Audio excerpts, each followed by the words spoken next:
Carl. Give me 1 second.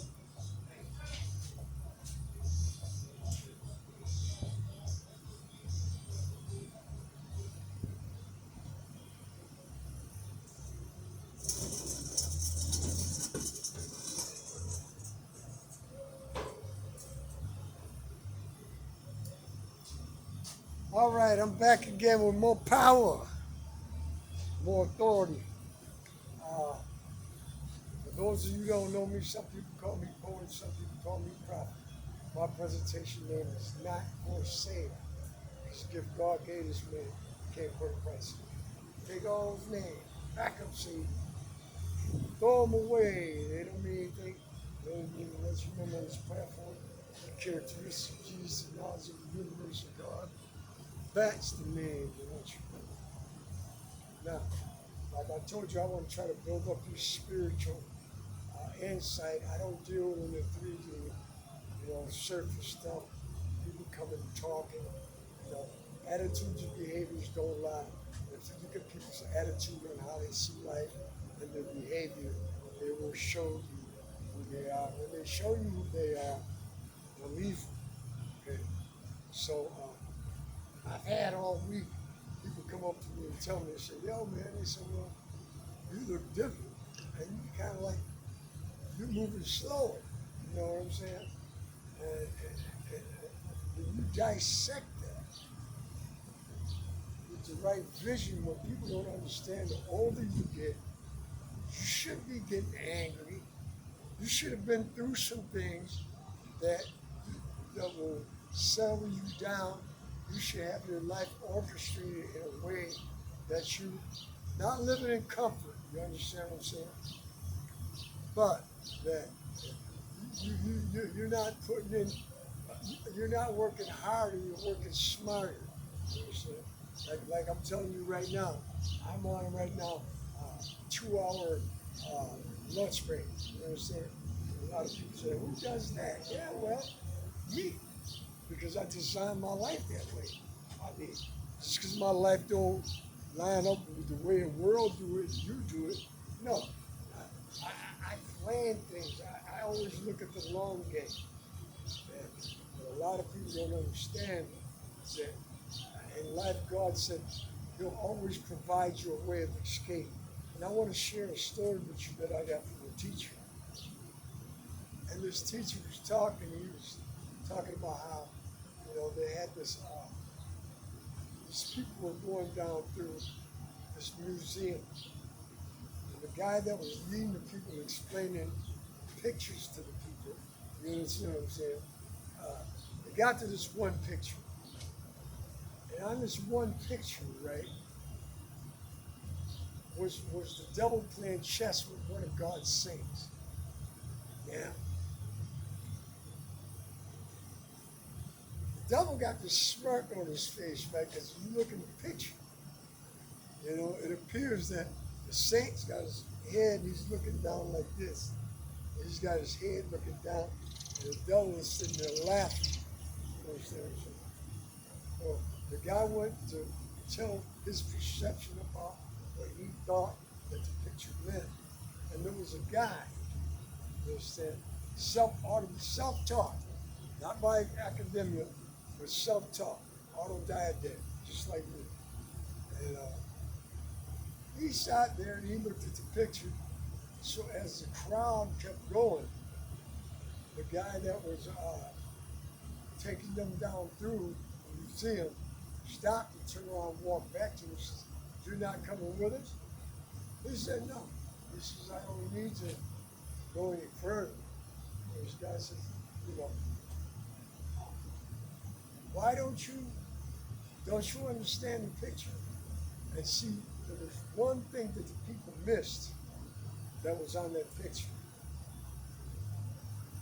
The thing that they missed while the devil was smiling was the king still had another move." Okay, so they missed this. That's why it says God will always provide you a way of escape. So in other words, that when you come up against something that is ordained by God, in other words, if God wants you on Broadway Junction next year, and people try to stop that. You understand what I'm saying? What they're doing, they're fighting against the very forces of nature itself. You understand what I'm saying? So what's going to happen to those people? You know, they're looking at you, but you got to remember this is just flesh. You got to look behind the flesh and see the motivation of why people are doing what they're doing. So actually, you're not coming up against that person. You're coming up against a God. You understand what I'm saying? And so the whole thing I want to teach everybody to, I would like to not teach, but impart revelations that I know there's somebody out here that needs to hear this word. And it looks like your life has come to a standstill. First of all, people listen to it, but everybody say outside of that. You got to learn how to tune yourself, get yourself alone, block out all, because people tell you things for their own reasons. You know, years ago, I had this friend, and I always tell this story, you know, and the people at the corner store, they had on the window, job, they had fired the young guy that was working. Oh, sorry, Bobby. You good? Oh, you're not? They had fired the guy that was working there, so they put on the window, help needed. And so the guy was my close friend. And so the whole thing was, excuse me,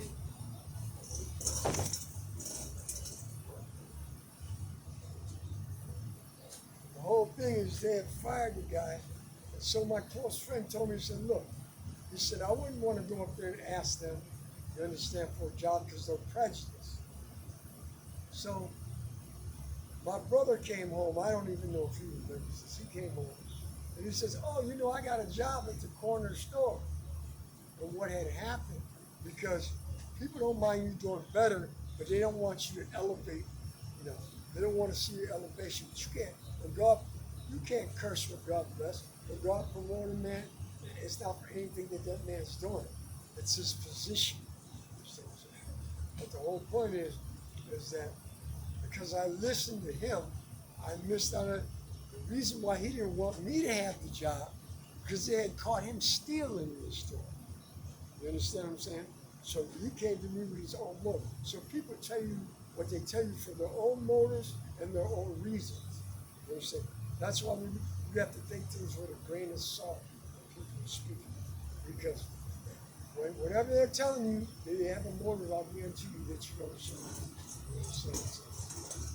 This is what I'm designed to do, is tear down generational curses, tear down lies, and God has positioned me here in this place. You know what I'm saying? I still struggle with a lot of things, but he put a guard on my mind. Okay, so, you know, when you're 10 step, I'm 20 steps ahead. So I'm always shot back, and I allow people to show me who they are. And you'll know who your ops are. Because first of all, they'll create distance between you. Okay? The whole thing is, sometimes it's family. And sometimes you have to walk with, when you're walking with God, it's like my calling, it's hard for people to walk in my calling because they want to be accepted by that.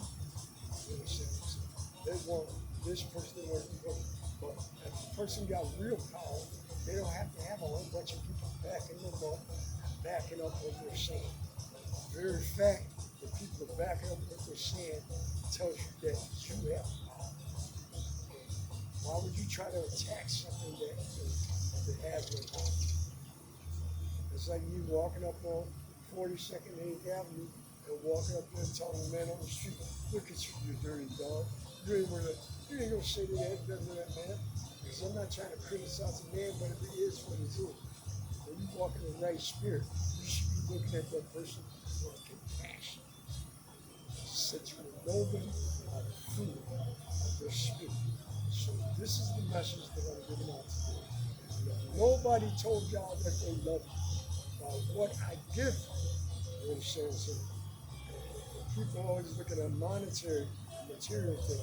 If you take this information, it'll carry you the rest of your life.